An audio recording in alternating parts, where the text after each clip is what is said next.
तो आज का जो रेशियो का क्वेश्चन आपके प्रैक्टिस सेट से लिए हुए हैं वो आपका 1 नंबर का डी है।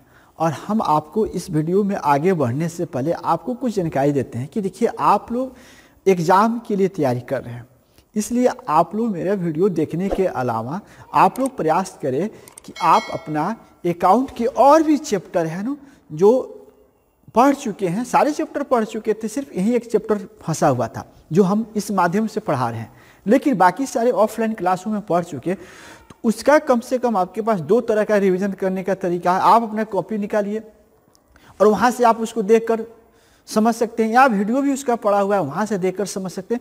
अकाउंट का निश्चित रूप से आप रिवीजन करिए, बीएसटी एपीएस का भी रिवीजन करते रहिए, हिंदी इंग्लिश को भी साथ में लेकर चलिए। परीक्षा का टाइमिंग बहुत कम है और हम कोशिश करें कि रेशियो चैप्टर का ज़्यादा नहीं, जो इम्पोर्टेंट क्वेश्चन है, जो एग्जाम पर्पस से है, उसी को पढ़ाकर फिर हम ऑब्जेक्टिव सेक्शन में चल जाएंगे। क्योंकि 400 ऑब्जेक्टिव का आपको बताना हमको जरूरी समझ रहे हैं और 400 में से आपका निश्चित है कि आपका 100% ऑब्जेक्टिव क्लियर हो जाएगा और आप एग्जाम अच्छी तरह से ऑब्जेक्टिव से दे सकते हैं।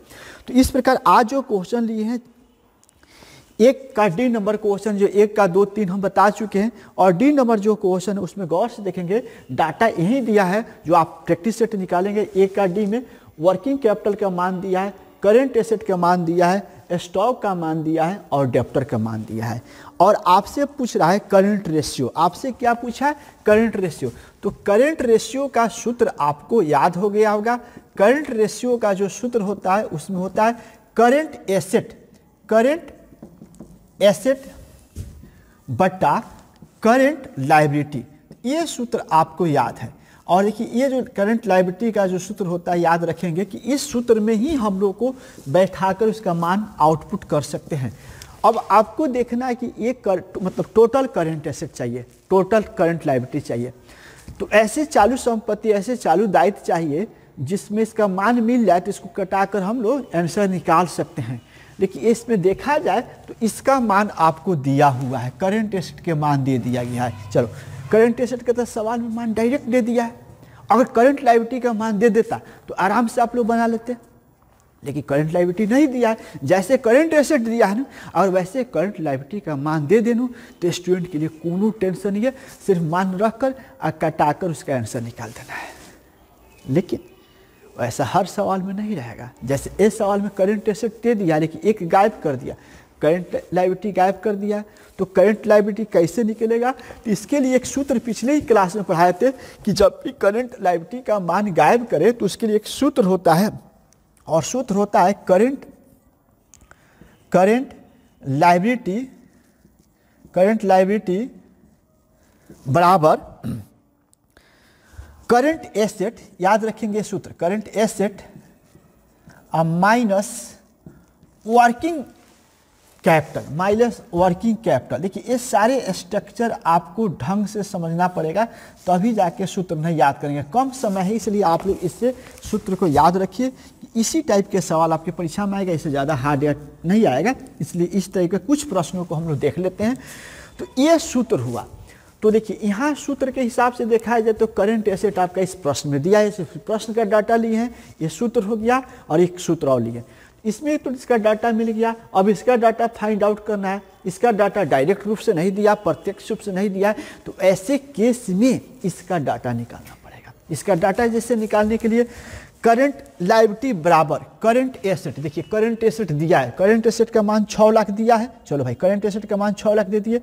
उसके बाद आपको वर्किंग कैपिटल का मान दिया 4,80,000, 4,80,000 लिए। अब इसको सोल्व कीजिएगा तो 1,20,000 रुपया आएगा। अब देखिए सिंपल बात कि इसका मान निकल गया, इसका मान एक करंट लायबिलिटी का मान निकल गया, और इसका मान आपको दिया हुआ है, इसका मान दिया है। जब दोनों के मान दिया है तो आपको क्या करना है? आपको सीधा सा बात है,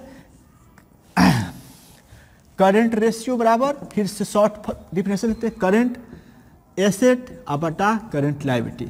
इसका मान आपको दिया है यहाँ पर 6 लाख बैठा देंगे। इसका मान आपको निकल के आया है नीचे वाला का 1,20,000, इसको बैठा देंगे। और देखिए यही चीज़ को बात टेक्निक समझिए, इसको ऐसे टर्म में कटाइए ना, ऐसे चीज़ों से विभाजित कीजिए कि एक मर्तबे आ जाए। इसको एक मरतबे लाने के लिए इसी टर्म से पूरा 1,20,000 से कटाएंगे, एक मरतबे आएगा। अब 1,20,000 से इसमें भागा कीजिए, तो इस संजोग से सीधा है 5 मरतबे कट जाएगा, ये 5 कट गया। इसका अनुपात होगा 5/1 या 5:1 होगा। इस तरह का मैथ होगा। तो ये आप लोग आराम से सवाल को डील कर सकते हैं, बना सकते हैं।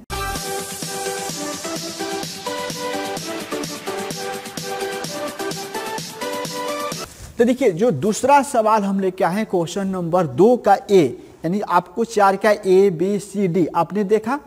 अब आप देखते हैं क्वेश्चन नंबर 2, जो प्रैक्टिस सेट हम आप लोग को दिए उसी प्रैक्टिस सेट का क्वेश्चन बता रहे हैं।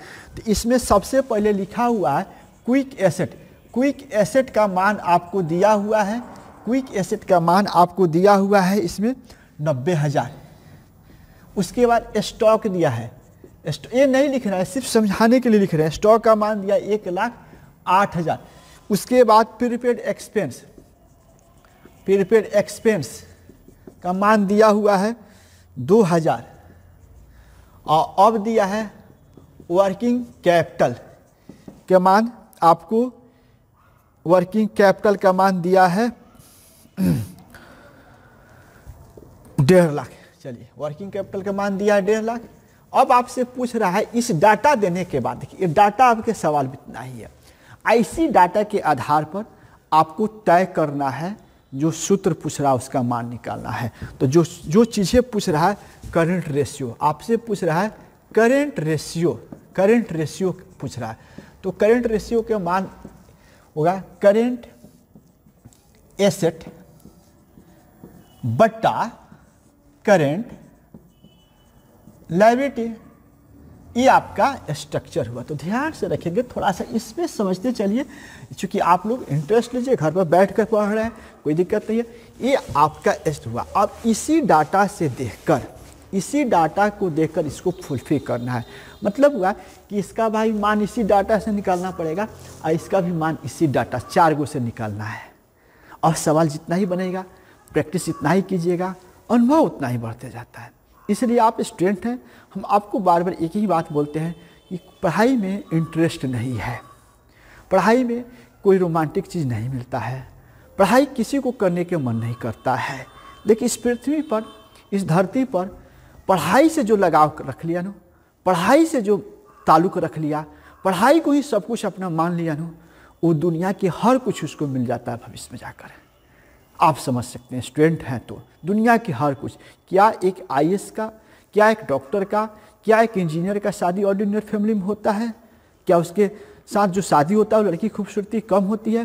क्या उसको दहेज कम मिलता है? क्या उसके सोशल जो सोसाइटी है वो कम मिलता है? नहीं, सब कुछ वो आगे चल जाता है। इसलिए बार बार सजेस्ट करें कि स्टूडेंट का ओरिजिनल ड्रीम होना चाहिए, सबसे पहला ड्रीम होना चाहिए कि हम पढ़ें, और पढ़ने के बाद का ड्रीम होना चाहिए कि हम पढ़ाई से ये सब मिल सकता है तो पहले पढ़ें, बाद में मिल सकता है।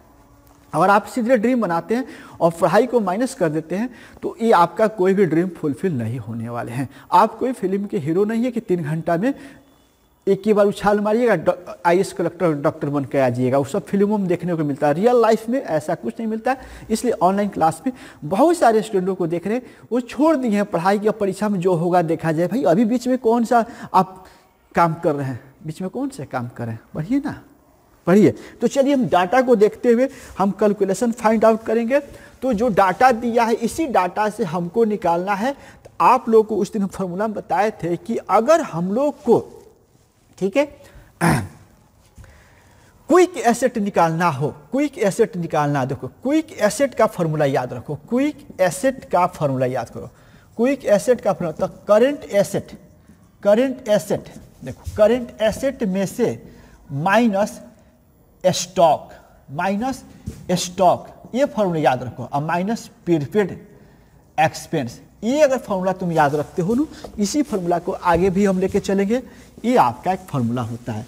देखो नियम कहता है कि जितना हम लोग के पास करंट एसेट होता है ना, करंट एसेट जितना होता है ना, उसमें से 2 चीज़ को अगर हम हटा देते हैं, स्टॉक और प्रीपेड एक्सपेंस को, तो क्विक एसेट हो जाता है। जैसे हमारे तुम्हारे पे 2 लाख रुपया है, तो हम बोले उसमें से 5,000 हटा देगा ना तो तुम्हारा हो जाएगा, तो 55,000 हो गया। इसी तरह क्विक एसेट का जो डिफिनेशन होता है कि ये बहुत कम अंतराल में 2-3 महीना में भजने वाला होता है, करंट भी होता है साल भर के अंदर में। तो साल भर के अंदर वाला जो अमाउंट होता है उसमें से ये 2 हटा देंगे ना तो क्विक एसेट के माना जाता है। तो प्रश्न में आपको डाटा दिया है, क्विक एसेट का मान दिया, क्विक एसेट का मान 90,000 दिया है, तो यहाँ 90,000 बैठाओ। करेंट एसेट के मान इसमें नहीं है तो कोई बात नहीं है, करेंट एसेट का मान नहीं दिया है तो आप करेंट एसेट लिख दीजिए, कोई बात नहीं है, ठीक है। स्टॉक के मान अगर दिया है तो स्टॉक के मान 1,08,000 दिया। अब प्रीपेड एक्सपेंस का मान दिया है 2,000, तो 2,000 बैठा दो। अब क्या करो, कुछ मत करो, ये 90,000 को लिखो, फिर करेंट एसेट फिर लिखो। इसको सोल्व करना है, अब इसको सोल्व करें, ये आपको सोल्व करने आ जाए। ये आपको हो गया, टोटल जोड़िएगा, माइनस माइनस जुटेगा तो 1,10,000 होगा, 1,10,000 होगा। अब देखिए यहाँ पर ये माइनस में है, यहाँ ध्यान रखेंगे माइनस में, ये माइनस में, यहाँ पर माइनस में गया। अब इसको क्या करते हैं, इसको उठा के लाते हैं, 90,000 को जगह पर रख लेते हैं, तो माइनस आएगा तो इधर क्या हो जाएगा, ये प्लस हो जाता है। नियम कहता है कि जब उधर से आएगा तो प्लस हो जाएगा। अब करेंट एसेट हो गया, ये करेंट एसेट हो गया। अब इसलिए करेंट एसेट बराबर हो गया, ये दोनों जोड़ लेगा तो 2 लाख हो गया, ये 2 लाख हो गया। अब करेंट एसेट का मान तुम्हारा निकल गया।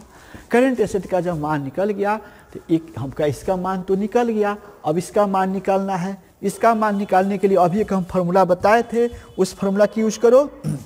जस्ट एक बोर्ड पर फार्मूला लिखे थे, करेंट लायबिलिटी बराबर करेंट लायबिलिटी बराबर करेंट एसेट